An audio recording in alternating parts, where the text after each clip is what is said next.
Bienvenidos a su programa Desenlaces.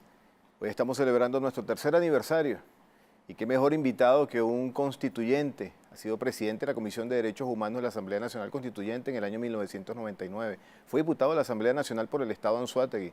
Ha sido gobernador del Estado Anzoátegui en 2 oportunidades. Fue defensor del pueblo y actualmente es fiscal general de la República Bolivariana de Venezuela. Si quiere interactuar con nuestro invitado, hágalo a través de la etiqueta Tarek William Saab por TVs. Bienvenido, doctor. Muchas gracias, en verdad, por la invitación y bueno. Muchísimas gracias por estar aquí. Quiero hacer la precisión a la audiencia que el doctor Tarek William Saab fue nuestro primer invitado hace 3 años.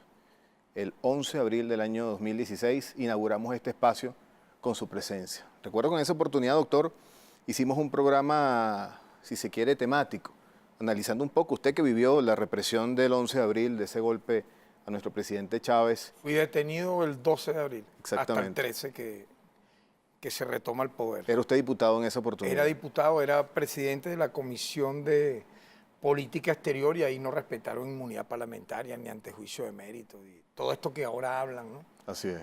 Simplemente fui detenido por la DICIP de manera brutal, arbitraria, incluso con la cuestión, yo diría, de amedrentamiento psicológico, de que mi detención fue filmada y luego pasada en cadena por todos los canales para criminalizar nuestra imagen, cosa que luego se le revirtió, pues. Así es. Doctor, yo quisiera hacer la precisión para introducir un poco el tema de lo que vamos a hablar en este primer segmento.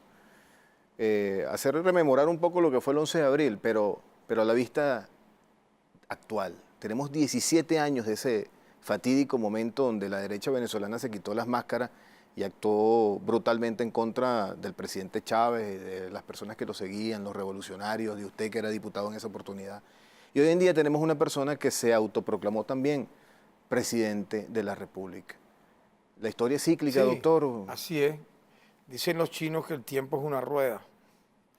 Y fíjate tú cómo se repite la historia, pero de una manera más brutal, más grotesca, más aberrada. ¿Por qué más brutal, más grotesca y más aberrada? Porque en el caso de Carmona Estanga, que fue un dictador igual a lo que quiere ser este pichón de dictador, hizo un típico golpe de Estado, apoyado obviamente por todo el aparato de propaganda internacional que quiso excusar ese golpe de Estado como un vacío de poder. Mintieron con el tema de la renuncia del presidente, que se demostró no hubo tal renuncia, y que efectivamente él ingresa al Palacio Miraflores rodeado de militares golpistas, de traidores a la patria, incluso diputados que en ese momento querían ya legitimar ese golpe, haciendo una sesión de la Asamblea Nacional. Si hubiera durado más días ese golpe, tal vez lo hubieran hecho con personas que jugaron a la cobardía, al doble rasero. Sin embargo, la unidad cívico-militar detuvo que eso ocurriera en los términos de las 47 horas que duró ese vil golpe de Estado, militar y a la vez mediático empresarial. Fíjate tú la trilogía, apoyado por obviamente los Estados Unidos de América. Tenían aquí un operador que era el embajador Charles Shapiro, un partido político que era el brazo ejecutor del golpe, que era Primero Justicia. Y toda esa trama pues culminó con el derrocamiento del ciudadano presidente de la República el 11 de abril en horas ya de la medianoche, la madrugada del 12, con los 11 asesinatos que cometieron los francotiradores que actuaron desde el Hotel Ausonia, con la detención de mi persona como parlamentario, entre otros revolucionarios que te aseguro, eso iba a ser, las cárceles no bastaría para lo que venía de ese fascismo, ¿no? Ahora, han querido hacer una copia de aquello, pero de una manera más bufa. ¿Por qué? Porque efectivamente este sujeto Guaidó se autoproclama en una plaza pública, a diferencia de Carmona Estanga, que se autoproclama en el Salón Ayacucho del Palacio de Miraflores, rodeado de militares golpistas. Allá se consumó un golpe militar, porque el alto mando militar traiciona al presidente Chávez, ¿verdad? Lo que pasa es que los comandantes de batallones y los demás miembros de la Fuerza Armada revirtieron ese fatídico golpe militar. En este caso, ni siquiera ha mediado, ponte tú, una marcha como la que hubo la del 11 de abril. Acuérdate que fue la excusa de la marcha. Correcto. Los muertos que ellos mismos ocasionaron en la marcha, entre ellos un fotógrafo del 2001, ve que graba el almirante golpista una especie de video justificando el golpe militar horas antes de que hubiesen los muertos. Al menos 2 horas antes ya él decía que iban tantos muertos, pues ya ellos tenían todo planeado en los términos asesinos que ya te he narrado. Esta vez, este sujeto aprovechó una fecha, el 23 de enero, para autoproclamarse presidente, usurpador, siendo él parlamentario y presidiendo la Asamblea Nacional, porque ya estaba el guión, ya los Estados Unidos de América, el gobierno de los Estados Unidos había tasado, pactado el apoyo a este sujeto usurpador, ¿verdad? Entonces, él cuando lee ese papel, no sé si tú te das cuenta, las cámaras registraron en ese momento la sorpresa del primer vicepresidente de la Asamblea Nacional y del segundo vicepresidente, porque fue una emboscada que hace el ala más extremista de la oposición, ¿no? Que es la misma que hizo las guarimbas y dirigió las guarimbas en el 2014 y en el 2017. Son los mismos ultrarradicales de aquel momento. Luego de ello se crearon, obviamente hubo horas y un clima de tensión increíble porque se desarrolló el andamiaje ya de propaganda transnacional con el apoyo de algunos países. La ONU la conforman aproximadamente 200 países. Entonces, en aquel momento ellos decían, bueno, ya 40 países reconocen a Guaidó como presidente. Esos 40 ahorita, ¿cuántos lo reconocen? Entre comillas, reconocen. Porque ha designado embajadores y no lo han aceptado. Exactamente. Entonces, ¿qué presidente es ese que nombra embajadores en países y ni siquiera lo aceptan? O sea, hasta en eso ha sido bufo, ha sido grotesco y repudiable esta actuación, pero a costa de vidas, a costa del bloqueo financiero, a costa de que hayan pretendido ahogar económicamente el país, a costa del sabotaje eléctrico. Es decir, ellos arrancan una carrera donde él dice, él se autoproclama usurpador por un mes. O sea, del 23 de enero al 23 de febrero. Y esas fueron fechas terribles, ¿no?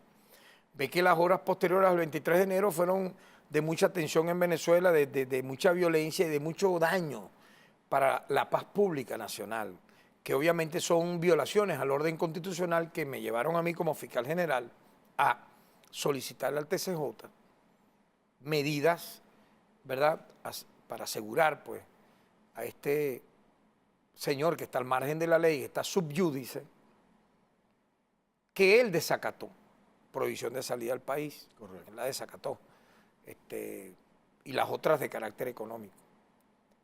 A partir de ese momento que nosotros hacemos esa actuación, él lo que hizo fue burlar, obviamente, al sistema de justicia venezolano y ganar puntos para ser tipificado, repito, como lo que hoy lo ve la comunidad internacional. Un títere que se prestó para bañar de sangre a Venezuela, para provocar una guerra civil, para provocar una ocupación militar, una intervención militar. Y eso era lo que estaba prácticamente en juego durante toda esa semana. Aquí se dijo que iba a llegar la ayuda humanitaria, según él, entre comillas, ayuda humanitaria, que era mentira, a los 7 días de esa autoproclamación. Luego la cambió 15 días después, hasta que dijo que iba a ser el 23 de febrero. Ya vimos lo que ocurrió el 23 de febrero. Se llevaron unos guarimberos al puente internacional que divide a Venezuela de Colombia y quemaron uno de esos camiones, cosa que reconoció la propia CNN y entre otros medios internacionales, pues los videos están allí, para, a través de la violencia que iban a desencadenar, imagínate lo que hubiera ocurrido si las tanquetas con los guardias desertores mata a cualquier cantidad de venezolanos en ese momento. Afortunadamente el gobierno trancó, ¿verdad?, la vía de acceso por ese puente de Colombia hacia Venezuela y viceversa, porque ahí hubiera ocurrido una masacre, que era la intención de ellos. Sin duda. Entonces, tenían todo eso ya previsto, se trajeron como parte del show a unos presidentes de verdad que manchan su propia jerarquía como jefe de Estado. Se vino el innombrable presidente de Paraguay, por supuesto el de Colombia, que fue el anfitrión de esta cochinada contra nuestro país, y el de Chile, para hacerle corte a este sujeto, imaginándose ellos que ese día iba a ocurrir en Venezuela una masacre, un baño de sangre, te repito, que justificara una intervención militar extranjera. Afortunadamente, eso no ocurrió. Por supuesto, ese era el plan y que fueron postergando poco a poco, ¿no? Con la excusa de la llamada ayuda humanitaria. ¿Te acuerdas que él decía, va a entrar por 3 vías, por Brasil, por una isla del Caribe y por Colombia? Bueno, mira, al final sus mismos seguidores, bueno, ¿y qué es esto? En medio de todo ello, convocatorias a manifestaciones que no pasaban de 5, de 8.000 personas en un país de más de 30 millones de habitantes. Pero la zozobra en marcha y las sanciones económicas contra nuestro país y el robo a nuestra riqueza, la retención de miles de millones de dólares en Estados Unidos, ¿verdad? En Inglaterra. Nosotros hemos divulgado un estudio del Centro Latinoamericano de Estudios, Rómulo Gallego, donde hablamos del daño ocasionado del 2013 con el bloqueo financiero y económico de Venezuela al año 2017. Son 300.000 millones de dólares. Y la gente dirá, ¿pero cuál bloqueo? Bueno, un bloqueo donde le coartan a Venezuela acceso a créditos bancarios, donde se nos trancan cuentas para la compra de alimentos y medicinas, para que usted sepa, ama de casa, trabajador, estudiante. Muchos de los padecimientos económicos que vivimos es por ese bloqueo que fue decretado a través de una orden ejecutiva del tristemente célebre Premio Nobel de la Paz, que fue Premio de la Guerra, Obama. Aquella orden ejecutiva que traía sanciones individuales, también trajo sanciones económicas. Aquellos, vamos a decir, aluviones nos trajeron a estos lodos, o viceversa. Entonces, eso hay que decirlo, hay que recordarlo, porque mucha gente, en un primer momento, que pudiese haber tenido algún desagrado con el gobierno, creyó, no, ya llegó este sujeto usurpador y todo se va a arreglar y esto va a ser una maravilla. Y clamaban que era una invasión militar, una masacre, una explosión social. Fíjate, no les dio resultado eso y pasaron al plan de los apagones. El ataque al sistema eléctrico nacional. Hay una investigación, primero por ¿no? la ciberguerra, luego con el disparo de fusil hacia una estación eléctrica en el Guri, en los términos que ya se sabe, para inducir a una explosión social. De hecho, este mismo usurpador innombrable, ¿verdad?, que está siendo, repito, no solo investigado por el Ministerio Público, sino que ya el TCJ procedió a allanarle la inmunidad, coordinadamente con la ANC. Correcto. Por el desacato repudiable, repugnante que este señor hizo a las medidas coercitivas por su usurpación de poder que él hizo cuando se autoproclamó presidente. Y de paso inhabilitado por la Contraloría General de la República. Entonces, pero también repudiado por sus propios seguidores. Mira los ataques que recibe este señor diariamente y de forma pública, porque ha mentido de manera mitómana reiteradas veces. No, ya voy mañana a buscar mi oficina con la marcha tal, o sea, ya la Fuerza Armada está conmigo. Hizo que desertaran 300 soldados y, vamos a decirlo así, sargentos, personas, digamos, muy humildes, de bajo rango, que engañaron. Llevaron a Colombia y ahora los dejaron en la indigencia. Andan por allá deambulando porque los abandonaron, ¿ves? Porque esa era parte del teatro que tenían montado. Así son ellos. Utilizan a las personas, no les importa muertos, heridos, no les importa nada, sino el vulgar poder por el poder. Y finalmente, pues ahí está. Ahí están los resultados y lamentablemente Venezuela padeciendo de estos rigores, pero al mismo tiempo tomando conciencia para elevar nuestra moral, la defensa de nuestra soberanía, la defensa de nuestra integridad territorial, la defensa de nuestra bandera y la defensa de nuestra patria ante las amenazas de que una potencia extranjera nos quiera quitar el coltán, el oro, el diamante y el petróleo. Así es. Doctor, debo hacer una pausa, pero al regreso quiero que conversemos un poco sobre algo que la derecha también ha impuesto en el país, que son los crímenes de odio. Usted se ha puesto al frente de eso. Quisiera que al regreso del corte nos hiciera alguna precisión. Tarek William Saab por TV es la etiqueta que estamos utilizando en las redes sociales, Desenlaces TV en Twitter, Desenlaces TV en Instagram. Ya venimos con este tercer aniversario de Desenlaces.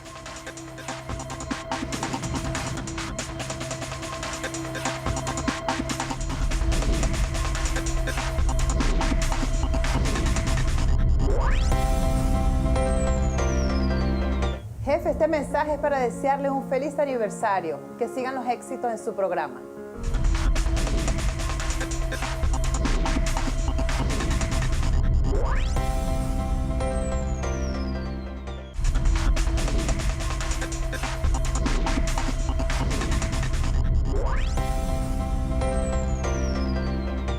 Feliz tercer aniversario, jefe. De parte de todo su equipo de producción, deseamos que sigan los éxitos.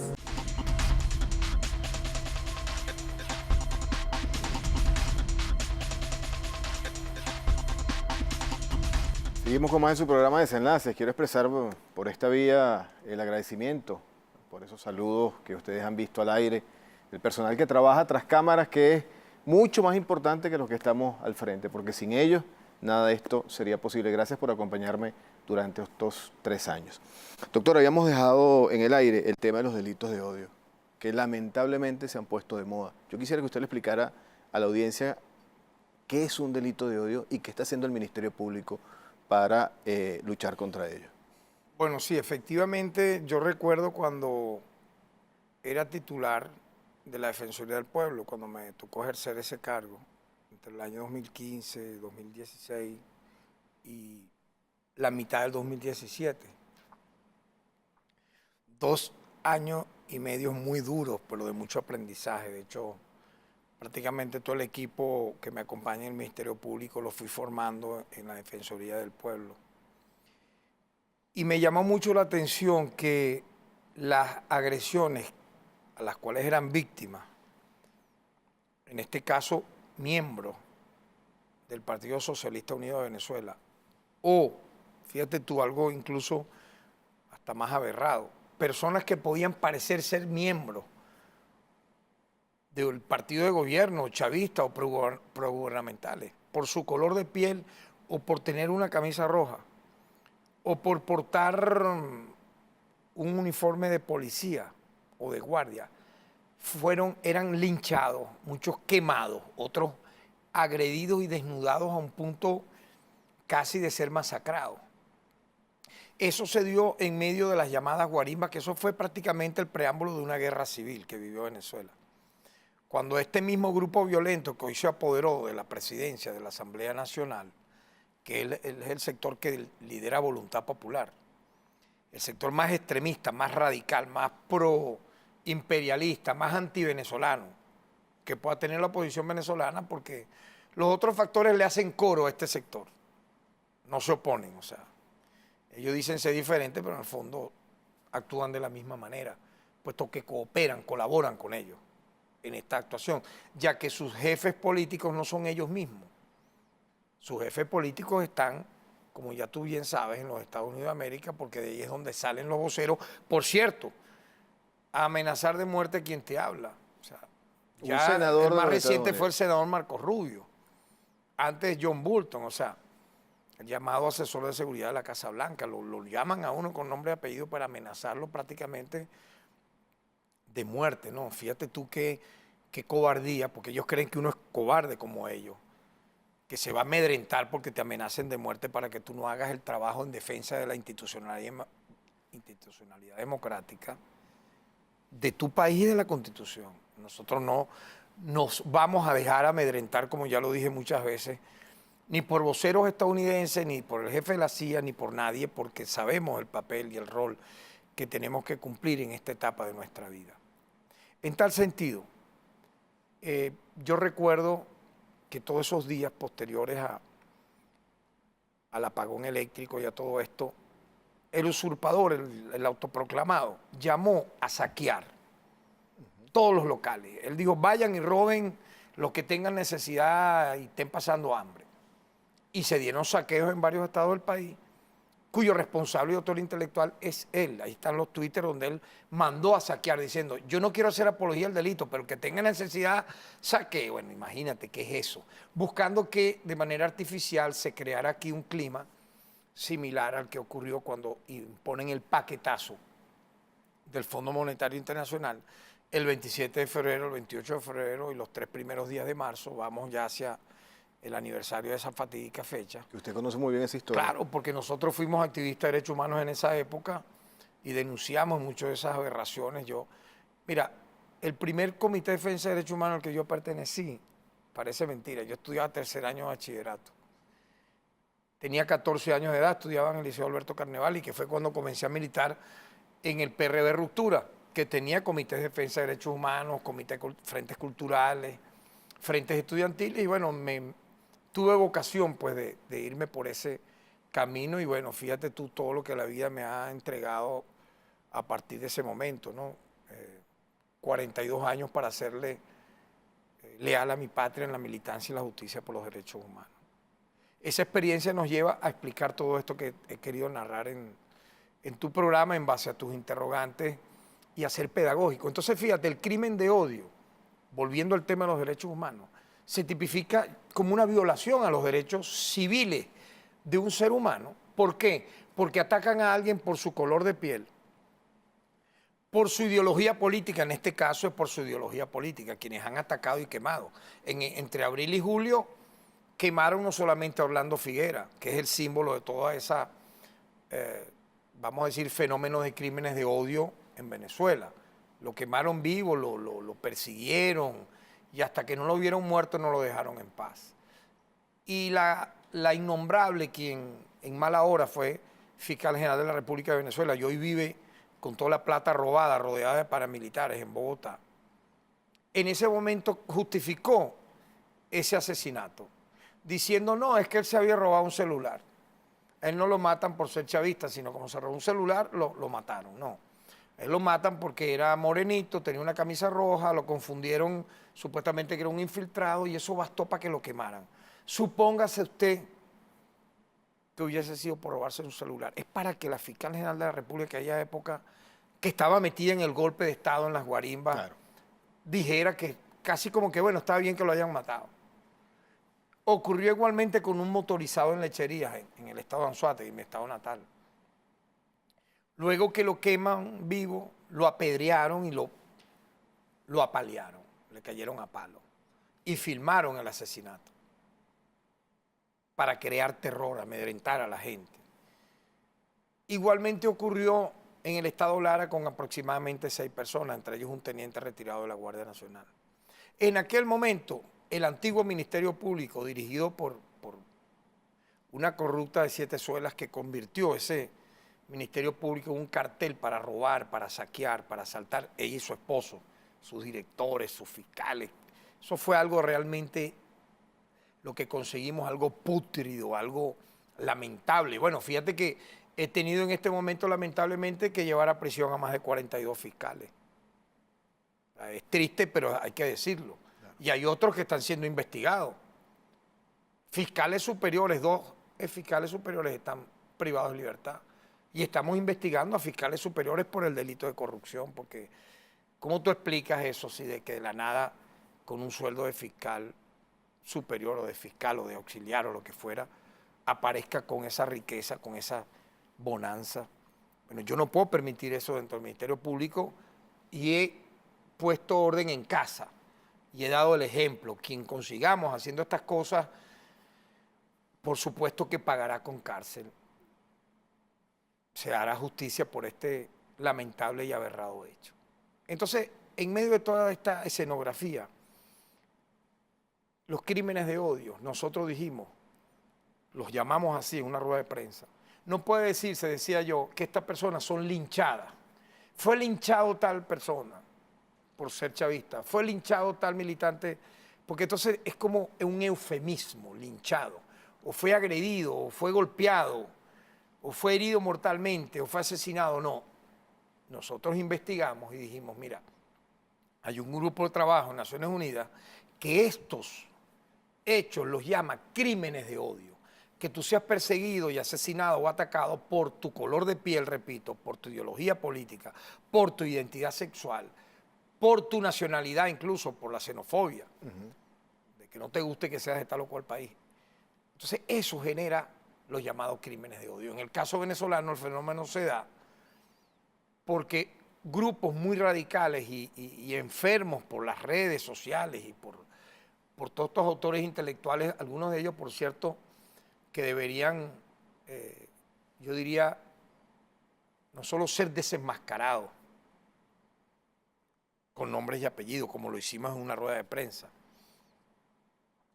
sino lamentablemente para ellos en sus profesiones deberían hasta retirarles el título. Por ahí hay un psiquiatra, psicólogo, ayuda a la gente supuestamente para que tengan un buen vivir. Yo veo que te vive atacando a ti día y noche. Sí. Ataca al director de este canal, al amigo Winston Vallenilla, a mi persona. Insta a que maten personas vinculadas al chavismo o al gobierno. Qué vergüenza, ¿no? Qué vergüenza, y yo digo, pobre de los pacientes de este sujeto. Sí. Alberto Barrada, o sea, para no decir más. Él en su demencia dice, bueno, qué chévere, me están haciendo fama. No, eres un asesino. Eres un asesino serial. Porque cada muerto o cada herido que ocurre por estas circunstancias, tú eres uno de sus autores intelectuales, como lo es Guaidó, entre otros. Por eso no se hace. Llevar a estos puntos, a estos términos, y hay que hablar mucho de esto. De verdad, yo he hecho conciencia y cada vez que puedo narro estas cosas, porque así fue que exterminaron en épocas y miles de años pasados prácticamente a razas completas, luchas tribales por ese tipo de cosas. No solamente fue los nazis contra los judíos, que es el aparato de propaganda más grande que se hace. Bueno, claro. ¿Y qué han hecho con los palestinos? Pues? Claro.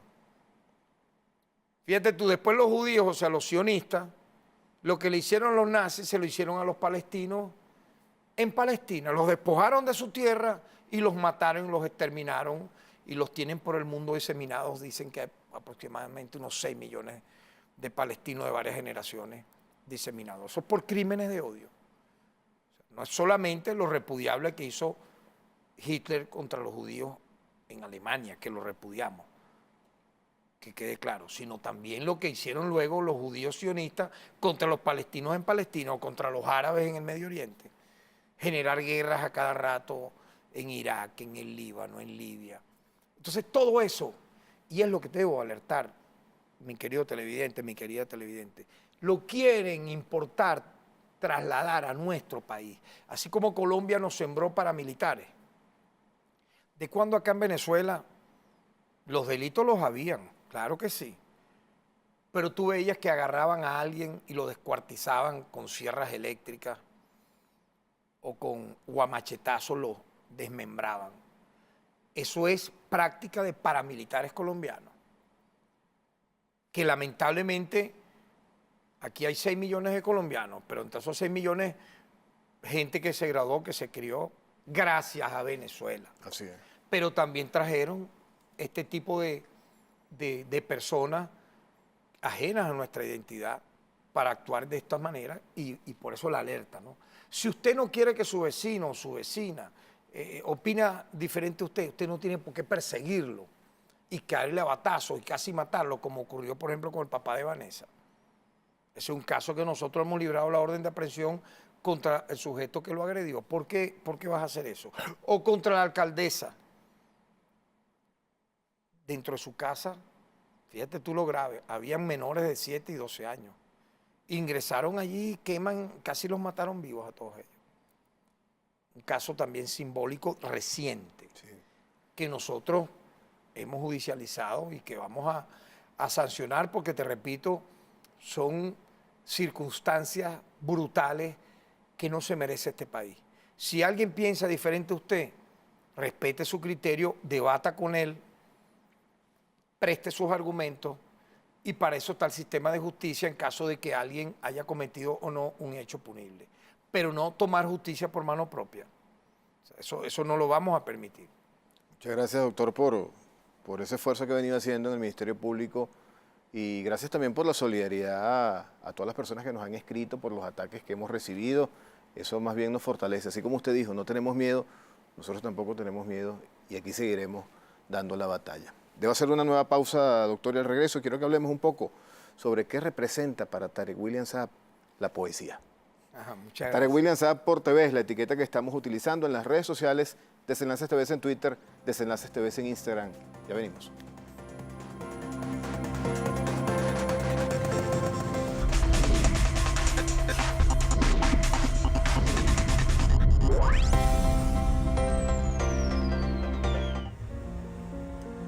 Feliz aniversario, Desenlace, de todo el equipo técnico y al doctor Rodolfo Vilche por su tercer aniversario.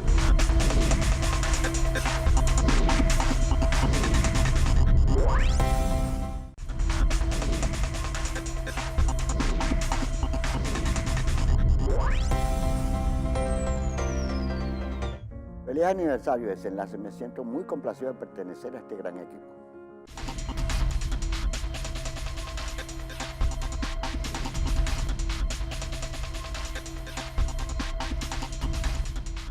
Estamos de vuelta en Desenlace y seguimos recibiendo saludos de felicitación de todo ese equipo técnico, productores, gente de la gerencia de servicios de la producción que hacen vida en este programa. 3 Agradecido. años son 3 años. 3 años son 3 años. Doctor, poesía. ¿Qué representa la poesía para Tarek William Saab y de dónde viene esa vena poética? Mira, yo diría que mi vocación real, original y eterna va a ser el de ser poeta, en el sentido estricto de alguien que vive la poesía en su existencia diaria, la traslada no solo en imágenes a las horas que transcurren con mucha sensibilidad en todo lo que hago, porque yo creo que el ser poeta no es solo tener una disciplina de escribir un libro, de escribir un poema, sino de vivir tu vida de una manera diferente, auténtica, valiente, obviamente sensible, vinculada a los sueños, al amor a la naturaleza, a los paisajes, a los seres vivos, obviamente, a no hacer el mal.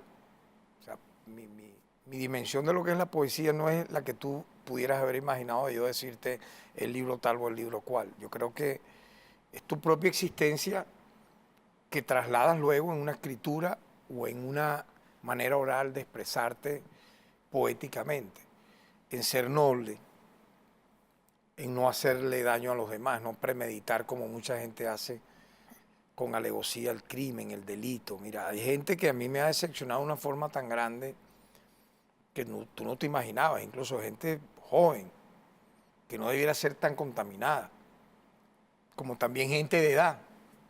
Ahí eso como que no hay edad para la maldad, para la envidia, para el hacerle daño al otro, al premeditar el robo, el delito, aprovecharse de un cargo para cometer fraudes, estafas, para beneficiarte, entre comillas, por un momento económicamente, pero yo creo en el karma porque soy budista, no me lo has preguntado, como filosofía de vida, no como dogma religioso. El karma te habla de la causa y el efecto. Toda causa tiene un efecto, toda acción tiene una reacción. No pretenderás que si tú siembras envidia, odio, robo, crimen, maldad a tus semejantes, críticas destructivas, vas a cosechar amor, paz, tranquilidad, salud. No. Tú vas a cosechar lo que sembraste. Si tú siembras el bien, buscas hacer la justicia, tratar con cariño, con afecto a tus semejantes, ayudar al prójimo, tender una mano amiga, ser correcto, yo te aseguro que por más caídas que tengas, por más fracasos o momentos difíciles que vas a vivir, los vas a superar. Un poco lo que es el concepto de ser resiliente, no reincidente, resiliente. Es un don, superar los fracasos, las caídas, las derrotas y convertirlas luego en victorias entre el corto, mediano y largo plazo. Yo creo que todo eso tiene que ver con la poesía y uno nace con eso. Uno nace con eso, pero también puedes desarrollarlo corrigiendo tu propia personalidad. En mi caso no solo he querido vivir eso que te he narrado, o sea, conmoverme ante un un atardecer, un crepúsculo, algo que yo vaya viendo. Uno es muy detallista, ¿no? El poeta es cinematográfico, todo lo traslada a las imágenes. Cuando uno explica algo, trata de graficarlo o dibujarlo para que la gente que te oye lo imagine, lo sienta. Entonces eso me llevó a tener una vida así espiritual tan fuerte de niño que yo comencé a escribir esas cosas que sentía. Tú primero sientes y luego escribes. En el caso mío, no sé de otro escritor. Yo he escuchado de poetas, escritores que tienen una rutina que yo no tengo. Se levantan a las 6 de la mañana, empiezan a escribir, borronean y pueden terminar todo el día y así van. O sea, es un método, no es el mío. Mi método ocurre es cuando un aluvión de imágenes, de vivencias, de sensaciones me van colmando y finalmente yo eso lo llevo a un libro. He publicado 11 libros. Te voy a nombrar algunos de ellos que están publicados. Por cierto, para la gente de producción, tengo un blog literario, ¿verdad? www.tarewilliamsaab.net.ve. Eso está tanto en mi Twitter, que es Tarek William Saab, el William con una sola L porque el user no te da. Claro.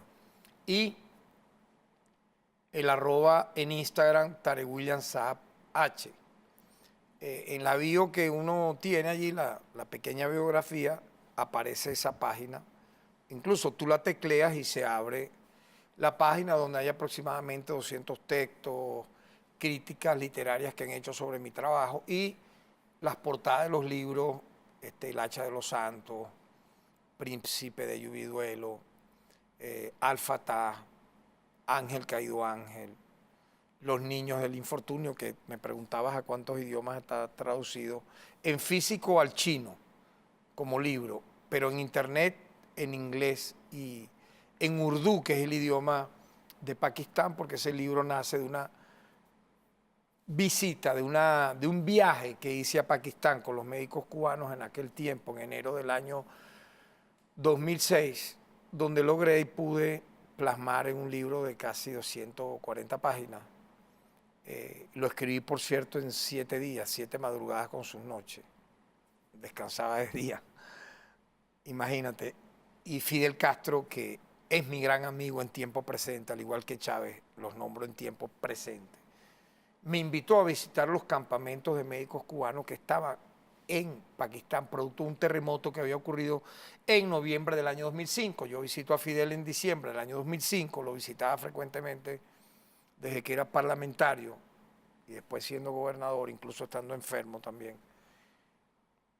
Y él me invitó. Me dice, oye, sería importante que tú fueras a Pakistán para que vieras el trabajo que están haciendo nuestros médicos. Te recordarán tus antepasados, que son musulmanes, etc. Y efectivamente, pues yo aproveché los primeros días de enero, me fui un 1 de enero y estuve una semana, pues esa semana que se puede llamar entre comillas una semana no laborable para hacer ese viaje y luego con todo un apunte de notas que hice, libros de notas que hice en ese viaje, para que veas que la poesía, la literatura es así. Luego lo volqué como que 2 semanas después, suponte, entre el 19 de enero y el 26 de enero, en ese libro Los niños del infortunio, que en tiempo récord publicaron los cubanos, y que es impresionante. Hay una foto que el equipo de producción la puede sacar también, donde aparece Fidel Castro y Hugo Chávez conmigo en el medio, teniendo el libro Los niños del infortunio, leyéndolo, porque los padrinos de ese libro en la Feria del Libro de La Habana del 2 de febrero del año 2006 fueron Chávez y Fidel Castro. Imagínate tú cómo olvidar esa fecha, por ejemplo, y esa historia, ¿no? Yo ahí vi niños huérfanos producto del terremoto, escuelas que fueron destruidas en Balacot por el terremoto, con niños que fallecieron dentro viendo las clases, porque el terremoto arrancó a las 8 de la mañana. Hospitales, bueno, algo increíble, ¿no? Hubo más de 100.000 muertos y internamente más de 2 millones de refugiados y desplazados. Yo visité todos los campamentos, sin dormir, yo no dormí, yo recuerdo eso, no dormí nada, dormía 1 hora, 2 horas, además que yo llegué al Himalaya, yo llegué a ver el Himalaya, hasta allá estaban los campamentos Imagínense. de los médicos cubanos, y entonces ese libro, bueno, tal vez sería uno de los que me ha dado satisfacción. Se hicieron 2 millones de ejemplares, se difundió enormemente en muchos lugares donde estaban los médicos cubanos en el planeta.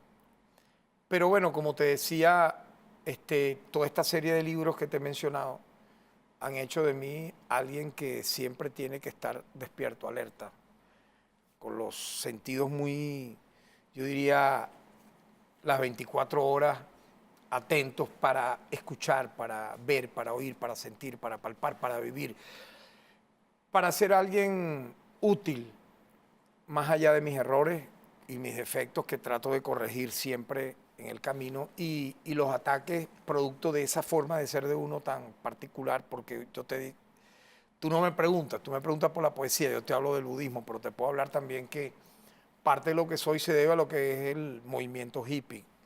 El movimiento hippie dentro de lo que significa esa consigna Peace and Love, pero no solo eso, sino el rock de los años 60, la contracultura, la lucha contra la guerra de Vietnam, la no violencia, el pacifismo.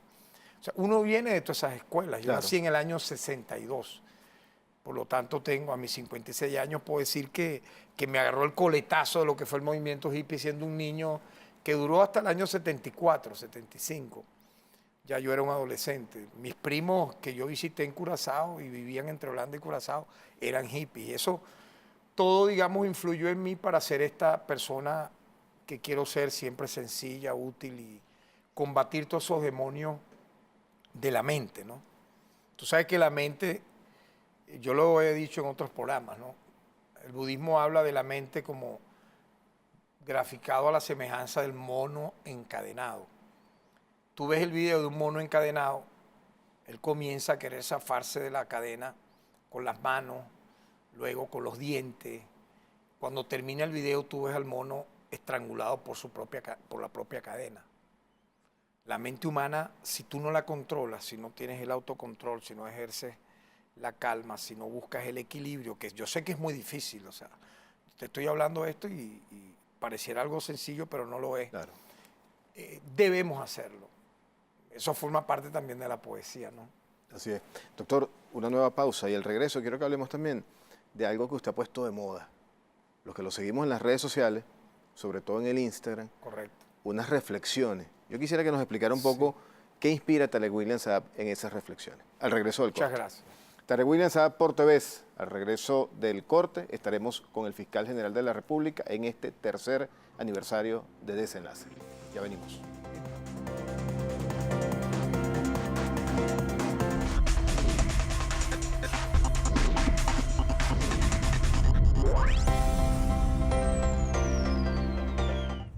Un gran saludo a la familia de Desenlace en su tercer aniversario. Desde acá, nuestro equipo de escenografía le envía un cordial saludo a nuestro programa Desenlace en su tercer aniversario. Éxito.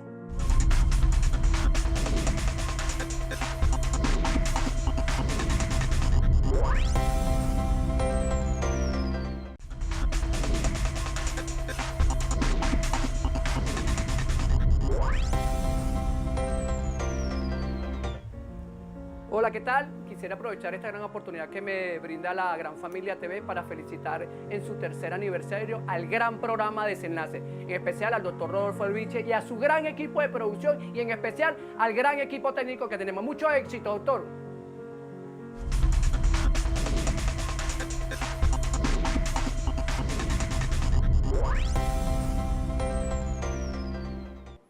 Siguen llegando muestras de cariño en este tercer aniversario. De verdad que yo debo decirles públicamente que me siento muy honrado de poder conducir este espacio desde hace ya 3 años y muy honrado también con la fidelidad que ustedes día a día pues, nos van demostrando siguiendo este programa.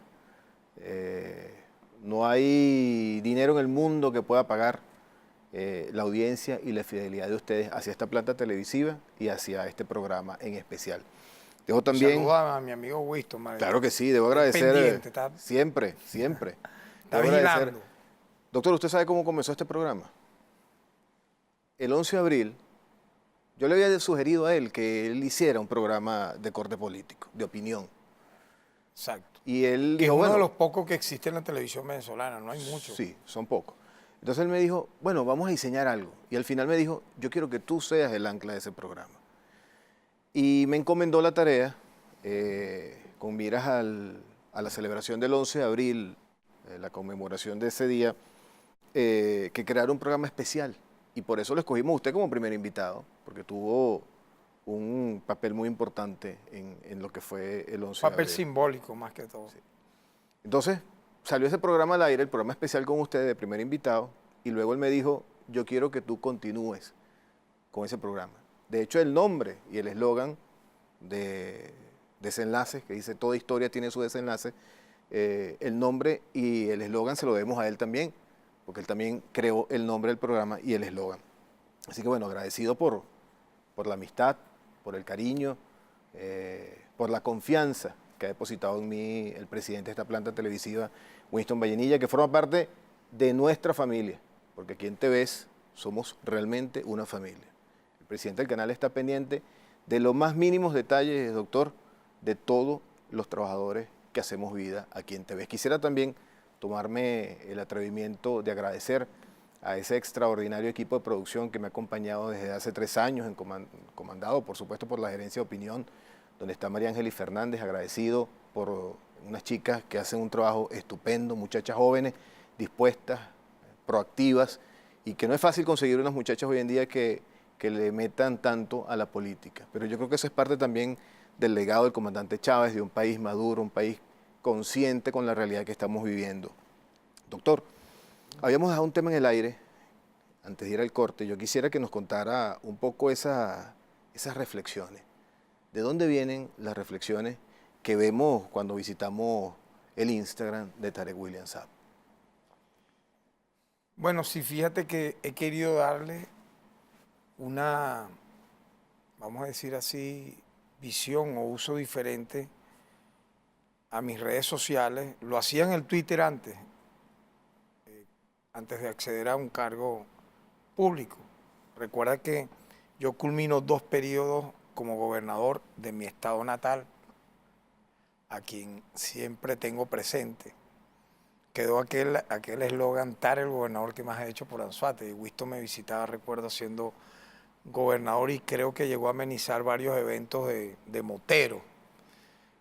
Y bueno, y Paul Gilman, que es ancla aquí de un programa de rock and roll, nosotros hicimos con él 3 Gilman Fest. O sea, yo creo que ahí nació, los Gilman Fest nacieron en Anzoátegui. En el año 2005 con Paul Gilman llevamos al grupo que imita casi al pie de la letra a Queen, que es Dios salve a la reina. Eso fue un éxito increíble en su momento, y fuimos repitiendo todas esas cosas, gratos recuerdos, ¿no?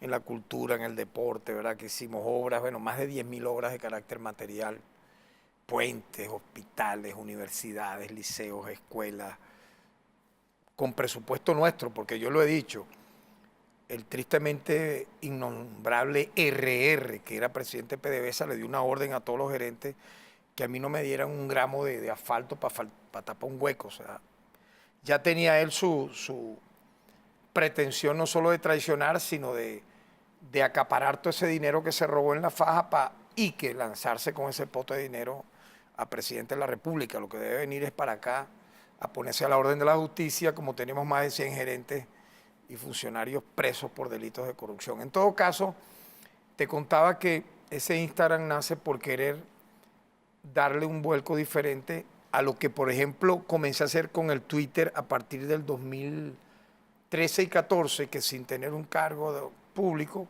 tuiteaba sobre cosas, digamos, también vinculadas al acontecer político diario, pero muy poco. Yo me acuerdo que interactuaba. Pero interactuaba mucho, ¿te acuerdas? Con los claro. seguidores. Bueno, mi cuenta es verificada en Twitter. Colocaba canciones, pensamientos budistas, ¿verdad? Pero como el Twitter es muy corto, ¿sabes? Digamos, no me daba el alcance que luego vi tiene el Instagram, que tú puedes escribir más largo. Y es la imagen, es el video, ¿no? O sea, entonces yo dije, bueno, llegué un poco tarde al Instagram, fue apenas el año pasado, en abril, a finales de abril del año 2018. Creo que el Instagram existe, imagínate, el 2010, 2011. Pero bueno, más allá de eso, son creo que 52 posts, se llaman, ¿no? Son fotos, videos, que acompañan reflexiones. Alguna gente me dice, oye, son como de autoayuda. No, no son autoayuda. O sea, como tal no es esa mi intención. Uno reflexiona sobre temas y los va desarrollando. Por ejemplo, sobre la libertad, sobre la nobleza, sobre la lealtad. O sea, si tú hablas de lealtad, tienes que hablar de traición. Si hablas de nobleza, tienes que hablar del antivalor que compite negativamente contra la nobleza. Que sería, bueno, imagínate, no solo ser innoble, la maldad, la envidia, todas esas cosas. Si hablas del amor dentro del concepto, entonces uno va reflexionando sobre lo negativo que sería odiar, ¿verdad? He colocado también en ese Instagram canciones que me han acompañado, o sea, fragmentos, es un minuto nada más. Coloco las letras, si son en inglés, de rock, ¿verdad? Y explico un poco cómo fue que escuché esa canción, o sea, qué hacía yo cuando Ponte lo escuchaba, que era chamo, joven, más joven pues, siempre seremos jóvenes de espíritu. Y así fui construyendo un Instagram que no me imaginé iba a tener la pegada que ha tenido de verdad. O sea, uno hace las cosas de corazón, pero sin buscar nada, de tener likes, seguidores. O sea, el que lo lea y el le dé like o lo comente, ya sea poco, mucho, regular, siempre será algo hermoso, ¿no? Yo he publicado un video que ha tenido, ponte, 104.000 visualizaciones, o una foto con un post que ha tenido 22.000 me gusta o 22.000 likes. Pero eso no es el caso.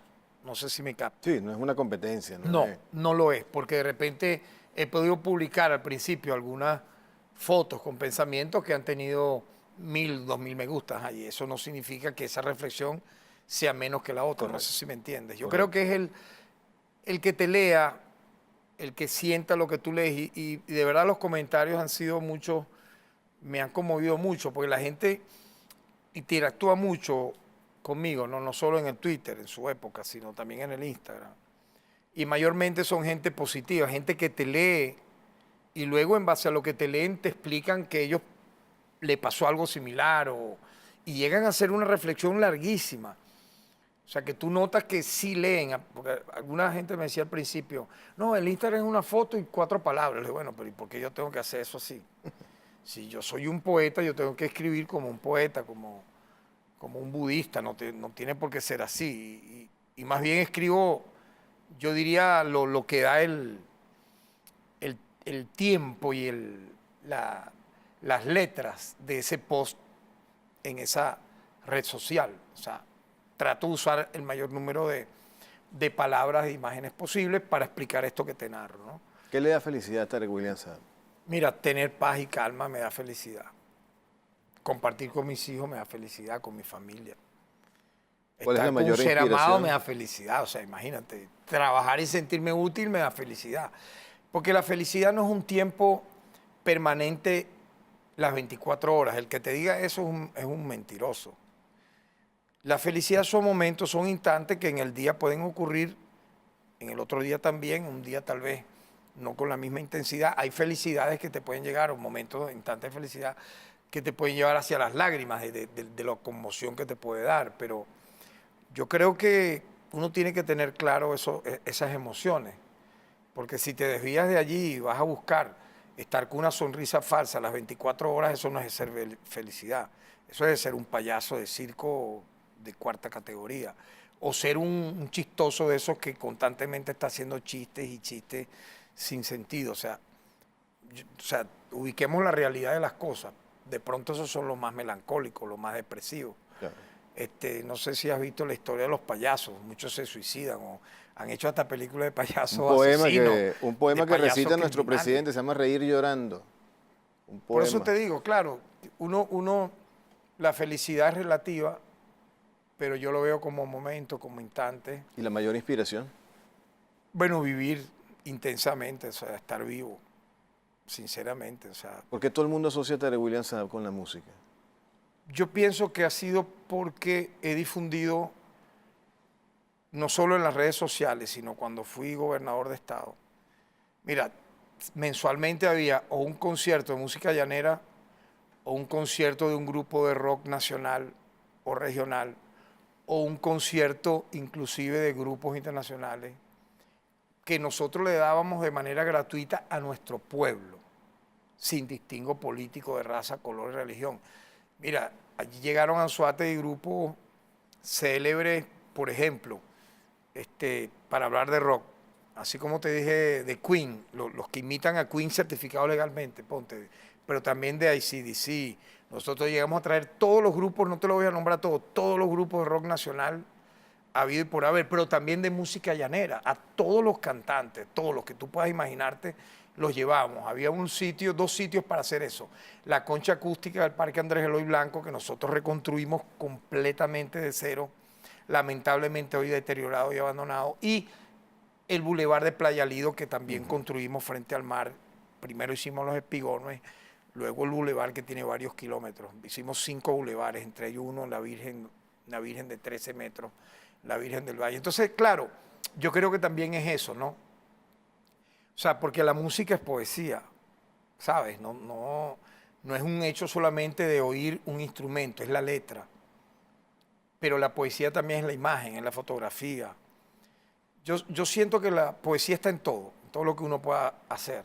No solamente lo que alguna gente cree que es un libro de poesía. En todas las cosas humanas creadoras está la poesía. Entonces diría Aquiles Nazoa, creo en los poderes creadores del pueblo. Es crear, no es construir, no destruir. O sea, la paz es crear.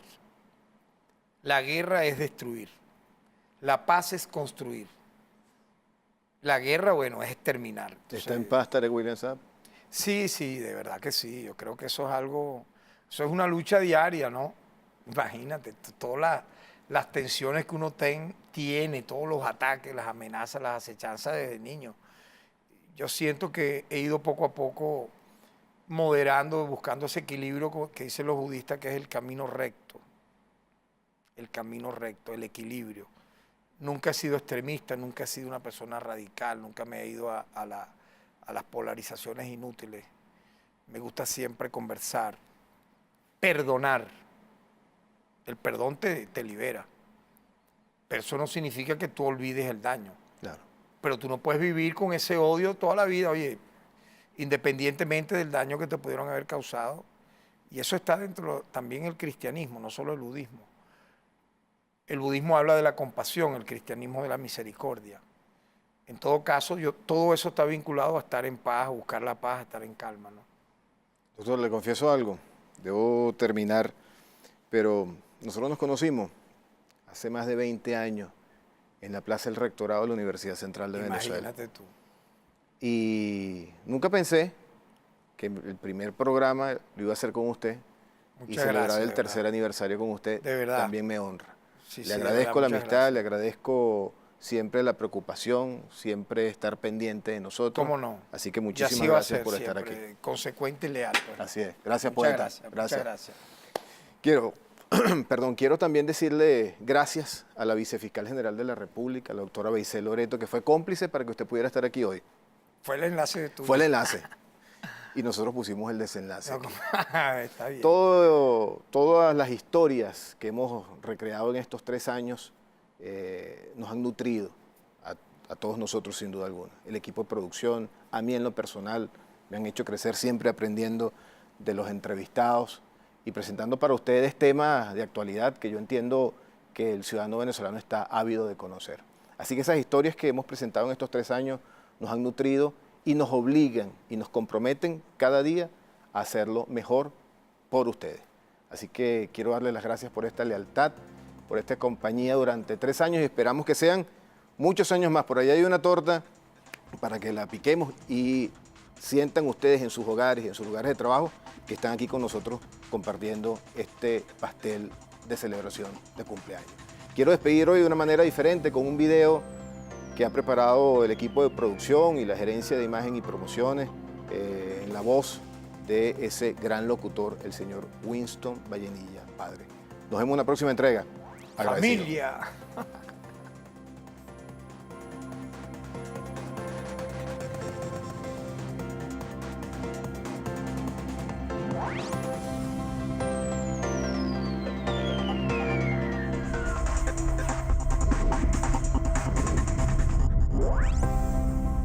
gran familia TV's le complace desearle un feliz tercer aniversario al prestigioso programa Desenlaces y a todo el equipo que hace posible su transmisión, en especial a su moderador, el doctor Rodolfo Vilches, un profesional incansable que ha llevado a sus hogares más de 180 programas de manera ininterrumpida.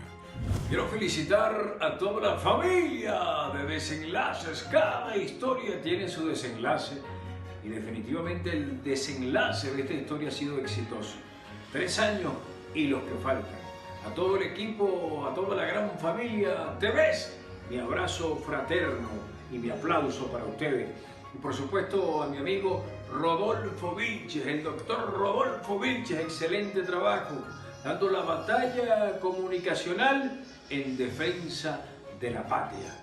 La victoria nos pertenece junto al presidente Nicolás Maduro Moro y por supuesto junto a nuestro pueblo. Sigamos venciendo. Desenlaces, 3 años y los que faltan. ¡Feliz aniversario, Desenlaces!